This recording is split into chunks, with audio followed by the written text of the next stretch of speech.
Share ko lang 'to naging experience ko mga tol dito sa kahabaan ng Mindanao Avenue along Ugong dito sa Valenzuela City. So habang nasa biyahe kami napansin ko yung mga nasa unahan ko, naghihintuan sila. Tapos may narinig kaming pagsabog, akala ko gulong lang yun.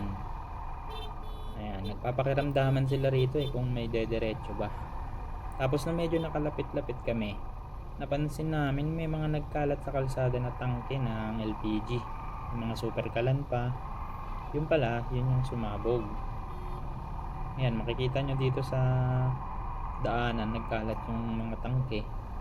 Tapos ito yung close van na nagkakarga sa mga tangke. Makikita nyo, wasak. Mabuti na lang talaga, hindi ito tali sumabog.